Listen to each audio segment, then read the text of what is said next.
And I think of a young woman who has become a mother as a child and has never touched that child with her fingers or her thumb or caressed it with her hands. Instead, it's a prosthetic device. That's what I think about when I think about Mary Vincent. District Attorney Don Stahl still cannot fathom the tragedy of Mary Vincent. It was the summer of 1978. Mary Vincent was a fiercely independent but naive 15-year-old. Day, I wanted to go home. That's the only thing that was in my mind, is that I wanted to go home. that day. Everything. I remember everything, every detail. Excuse me, I need some water. Okay, I'll get you water. Today, the crime is difficult to discuss. That is why Mary has never spoken to anyone about the details before. But she decided that she wanted us to understand what she's been through. Vincent did not. Mary remembers a Corvette convertible coming toward her. And I screamed to stop, to help me. And I was thinking, gosh, I must look a mess. They're gonna get scared, and they did get scared, and they drove off. I told myself, maybe if I'm nicer and I ask please to help, maybe the next people will help me.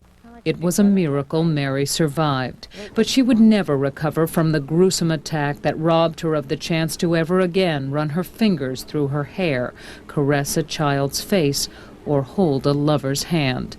All of this brings Mary great pain. You told me you thought about suicide. Yes, I have. He took away my life. I mean, this isn't living, this is existing. Did he say anything to you while the crime was occurring? Remember it all? Well, while he was attacking me, he was telling me that I'm going to be his good little girl. He was talking as though I was one of his kids. Ironically, Singleton has a daughter Mary's age. After her harrowing ordeal, Mary faced her attacker in court. She was determined to see him punished. I can recall her eyes just almost growing. And then she pointed to him, and she did it with the prosthetic devices. And she did it so directly. I think everybody's heart stopped.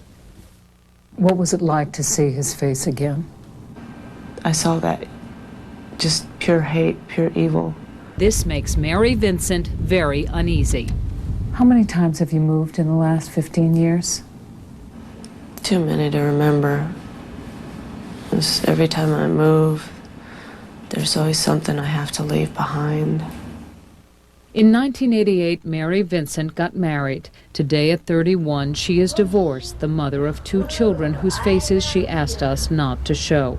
She's been on and off welfare for years. I have to work 10 times harder than the average person with hands to do anything, to fold clothes, do dishes.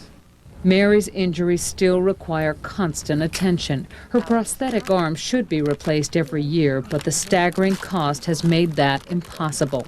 Afraid she'll be tracked down by Singleton, Mary is always looking over her shoulder. She relies on a friend, Bob Clayton, for protection. He volunteers his time as her bodyguard. What kind of a person is Mary Vincent? She's an angel. Do you have a dream for the future? I had a dream once. I've had a lot taken from me, and I think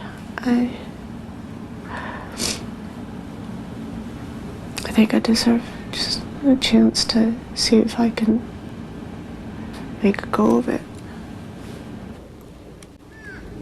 What comforts you? My children.